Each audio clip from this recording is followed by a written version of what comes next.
लोगों को दिग्भ्रमित कर रहे हैं, तो ऐसा प्रयास उनका सफल नहीं होगा। निश्चित रूप से आगे हम लोग ये सब कार्य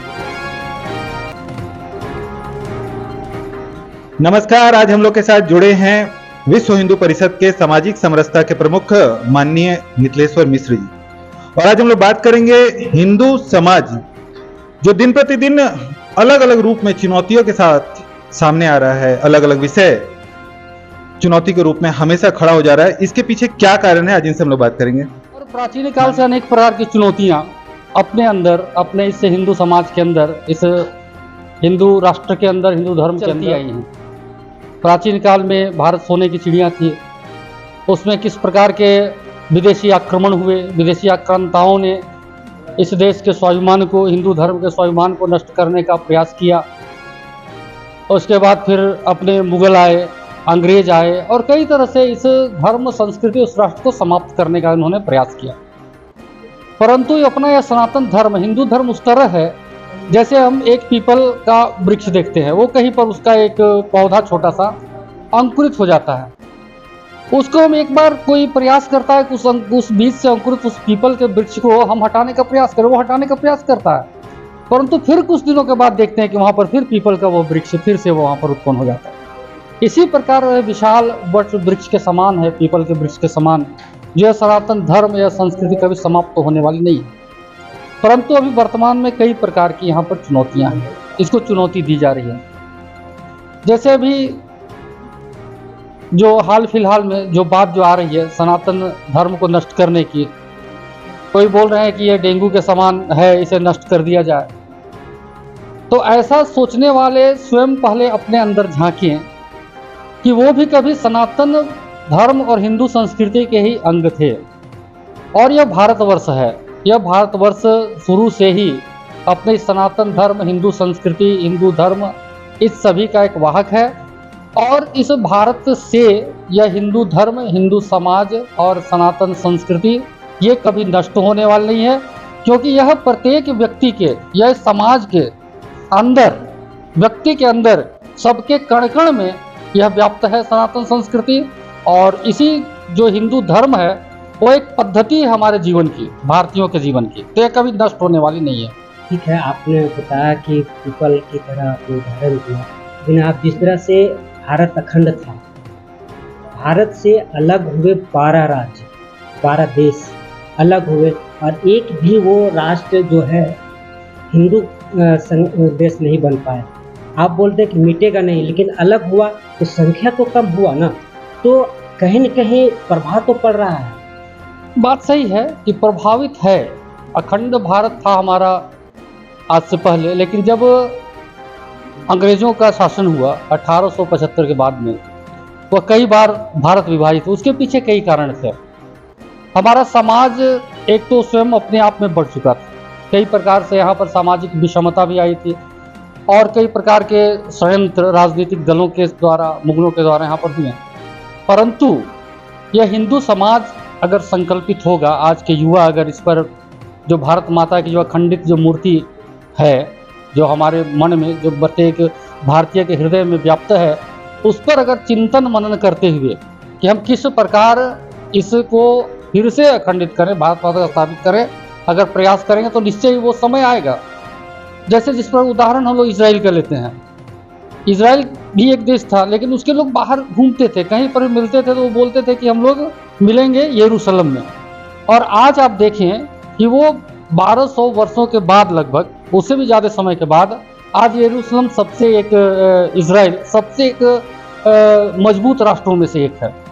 बर्लिन की दीवार थी, पूर्वी और पश्चिमी जर्मनी थी, लेकिन वो बर्लिन की दीवार टूट गई और दोनों एक हो गए। आज धारा 370 जो असंभव था, लगता था, वो समाप्त हो गया। श्री राम जन्मभूमि पर मंदिर का निर्माण, वो लगता था कि संभव नहीं है, कितने उस पर बलिदान हुए, सब कुछ हुए, कितनी लड़ाइयाँ हुई, लाखों साधु संत उस पर बलिदान हुए, लेकिन आज वह संकल्प हिंदू समाज ने संकल्प किया और आज वह पूर्ण हुआ और उस पर प्रभु श्री राम के मंदिर का ऐसा एक निर्माण चल रहा है। तो क्या हम ये आगे निश्चित रूप से करेंगे, हमारा संकल्प इसमें काम करेगा। आज नहीं होगा, 100 वर्ष में नहीं होगा, 500 वर्ष में नहीं होगा, लेकिन हजारों वर्ष में एक दिन ऐसा जरूर आएगा कि यह राष्ट्र फिर से एक अखंड रूप में हमारे सामने विराजमान हो। 200 साल में जिस तरीके से राजनीतिक दलों के द्वारा लगातार हिंदुओं या सनातन पर प्रहार किया जाता है, तो लगातार सत्य चीज को भी असत्य में अगर बार बार बोला जाए तो वह सत्य साबित हो जाता है। तो क्या यह हम गलतफहमी में जी रहे हैं कि 200 साल भारत गुलाम रहा और गुलाम होने के बाद भी 12 देश अलग हुए और अलग होने के बाद हमारा देश जो है सो एक सीमित दायरा में सिमट गया? क्या आने वाला समय में ये बढ़ेगा? जी हाँ, बिल्कुल। अभी जो स्थिति है अपने भारतवर्ष की, लोग बोल रहे हैं जिस सनातन धर्म के बारे में, जैसे आपने कहा कि बोलते बोलते ऐसा लगता है इसके विरुद्ध में बोल रहे हैं, तो वो फिर अगर असत्य को भी बार बार बोला जाए तो वो सत्य हो जाता है। परंतु हमारी संस्कृति ऐसी है, जिसको इस प्रकार समझिए कि मान लीजिए हमारे पास अगर प्रतिरोधक क्षमता अधिक है, उसी प्रकार हिंदू सनातन धर्म को मानने वाले लोग बहुत ही मजबूत प्रकृति के हैं, जो कि इस प्रकार से बार बार बोलने पर कोई प्रयास ऐसा हो नहीं सकता है। और अपने विश्व हिंदू परिषद, राष्ट्रीय स्वयंसेवक संघ, ऐसे अनेक संगठन हैं जो इस जागरण में लगे हुए हैं, अपने समाज को ये बात बताने में लगे हुए हैं कि ऐसी स्थिति है हमारे धर्म के बारे में और अपने संस्कृति के बारे में। जो पुरानी बातें हैं, जो हमारे जो पुराने जो संस्कृति है उसको बताते हैं, और फिर ये संभव नहीं है कि वो कभी सत्य लोग उसको माने। और अभी जो आपने बताया कि वो जो और राष्ट्र हैं वे हमारे साथ भी आ जाएंगे क्या हम इसको फिर से एक प्रकार से एक संगठित राष्ट्र इसको बना पाएंगे? तो निश्चित रूप से आने वाले समय में, जैसे अभी वर्तमान समय में हम लोगों ने चंद्रयान 3 पर सफलता प्राप्त की, या बिल्कुल किसी देश ने ऐसा नहीं किया जो कि दक्षिणी ध्रुव पर चांद के हम लोग गए वहाँ पर। यह देश का एक चिंतन है और हमारे देश का पराक्रम है और एक संगठित शक्ति है, और हम लोग इस दिशा में कार्य कर रहे हैं कि अपने, और एक चीज़ ध्यान रखना है कि एक महत्व एक सामरिक या एक भौगोलिक रूप का नहीं है। आने वाले समय में यह जो भारतवर्ष है केवल अपना जो अखंडित जो अपने हुए, जो खंडित जो हो गए हैं अपने प्रदेश, केवल उन्हें नहीं बल्कि संपूर्ण विश्व का गुरु बन करके यहाँ स्थापित होने वाला है, और यह विश्व गुरु के रूप में स्थापित होगा। ये किस तरह से होगा? आप देख रहे हैं केरल, जहाँ हिंदुओं की संख्या 95% थी, आज अदर धर्म वाले लोग 95% हो गए। अब वो देश से अलग होने के कगार पर है। आपका बंगाल आप देख लीजिए किस तरीके से माहौल बना हुआ है। तो आप एक और कह रहे हैं कि आने वाला जो समय है वो हमारा अखंड भारत बनेगा, लेकिन जो हमारे राज्य हैं वो अलग होने के कगार पर हैं। तो आप कहीं न कहीं ये लगता है कि हम सिर्फ अपने गलतफहमियों में जी रहे हैं? नहीं, ऐसी बात नहीं है, गलतफहमी इस पर नहीं है, और यह प्रयास चल रहा है। जैसे आज की ये बात नहीं है, जब भी यह देश बना या संसार की जब रचना हुई, कई प्रकार की बाधाएं उसमें आई। वो एक्चुअली पौराणिक काल से वो आती रहती है, तो उसमें किसी भी प्रकार से उससे घबराने की आवश्यकता नहीं है, और प्रयास केवल जारी रखना है। जो लोग इस प्रकार के काम कर रहे हैं, कई जगह पर ऐसे अपने सरकारें काम कर रही है, जैसे उत्तर प्रदेश में भी, या फिर वहाँ की स्थिति बहुत खराब थी, लेकिन वहाँ पर जिस प्रकार एक धर्म, सनातन धर्म के ये में एक कार्य हो रहा है, या फिर सनातन धर्म नहीं कहें, जो राष्ट्र विरोधी जो तत्व हैं वहाँ पर, उन लोगों के पास जिस प्रकार का वहाँ पर कार्य किया जा रहा है, उन लोगों को कार्यवाही जो इस तरह की हो रही है, उसी तरह से जब सरकारें अपनी सभी जगह पर आएंगी इस तरह की जो राष्ट्रवादी होंगी, तो निश्चित रूप से वहाँ पर भी इस तरह की विधि व्यवस्था बनेगी, और वहाँ पर भी अपना यह कानून व्यवस्था बनेगा, और वहाँ भी सारा कुछ नियंत्रित हो जाएगा निश्चित रूप से। हाल का एक घटना है, झारखंड का समीर साहू करके रक्षा शक्ति विश्वविद्यालय के प्रोफेसर थे, वो गए कोयम्बटूर और वहाँ तिलक लगाने के लिए मना किया गया और उसी रात उनकी हत्या हो जाती है। तो कहीं न कहीं धर्मांतरण हम लोगों की अपेक्षा उनकी ज़्यादा प्रभाव डाल रही है। नहीं, वो प्रभावित करने का प्रयास कर रहे हैं निश्चित रूप से, परंतु हम उससे कितना प्रभावित हो रहे हैं यह भी देखने की आवश्यकता है। हम प्रयास पर निश्चित प्रयासरत हैं कि इस तरह का न हो, और वहाँ की बात तो है ही, आपने जो घटना बताई वहाँ की, यहाँ पर भी ऐसी घटनाएं घटती हैं कि लोग तिलक न लगाएं, मौली न लगाएं, लेकिन वहाँ जा करके हम लोग इस पर ये प्रयास करते हैं, उनसे बात करते हैं, और हमारे संगठन को जाते हैं, और निश्चित रूप से आने वाले समय इसका एक प्रभाव पड़ेगा। कुछ लोग इस तरह का कार्य करते हैं, लेकिन फिर भी वो निश्चित रूप से रुकेगा। आप लोग भी लगातार धर्मांतरण को रोकने की कोशिश कर रहे हैं, लेकिन वो लोग क्या बोलते हैं जो हिंदुओं को प्रभावित करके और अपने धर्म में परिवर्तित कर लेते हैं? नहीं, इसमें ऐसा है कि हम लोग धर्मांतरण नहीं, वो घर वापसी उसको कहा जाए। जो धर्मांतरित हो चुके हैं उनको वापस आना चाहिए, ऐसा मान करके चलते हैं। जिसका कारण ये है कि जब उनका जो धर्मांतरण होता है तो उनकी जो संस्कृति, उनके जो रीति रिवाज हैं, सारे कुछ यहाँ पर नष्ट हो जाते हैं। अभी आप आदिवासी क्षेत्र में, जनजाति क्षेत्र में जाएं, वहाँ पर जो धर्मांतरित हो गए हैं या फिर जो धर्मांतरित नहीं हुए हैं, उन दोनों के बीच में एक अलगाववाद, एक सामाजिक समरसता की कमी वहाँ पर आ रही है। लोग एक दूसरे को सहयोग नहीं करते हैं।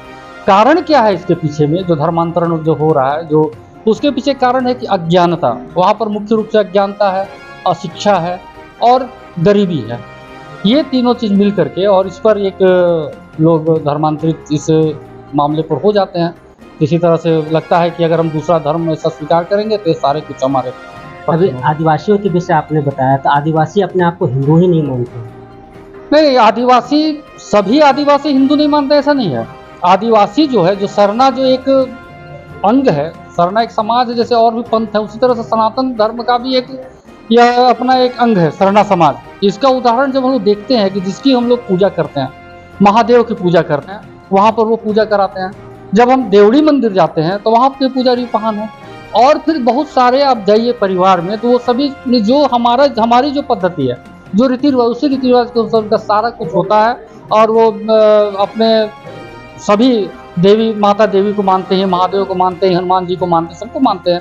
तो वो सभी एक हिंदू धर्म के ही अंग हैं, ऐसा मानना है।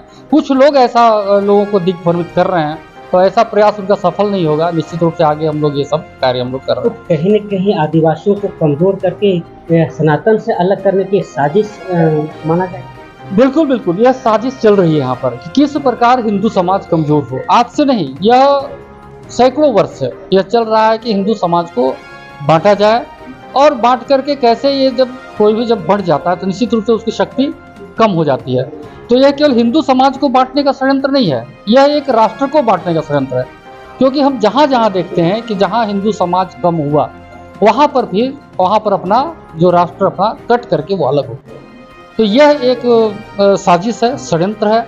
और हमारे जो संगठन है विश्व हिंदू परिषद के, हम लोग अपने जनजाति क्षेत्र में इस प्रकार कार्यक्रम लोगों को समझा करके और उनमें जन जागरण करके उनके रीति रिवाजों के प्रति उनको और अधिक जानकारी देते हुए ये काम हम लोग उसमें उन लोग करते हैं कि वो लोग अपने ही धर्म पर स्थिर रहें। क्योंकि धर्मांतरण हम लोग के मामले में एक पाप है, एक अत्याचार है, जो उनके सारे रीति रिवाज, उनके रहन सहन को सभी को नष्ट कर देता है। वहाँ पर वो पूजा कराते हैं।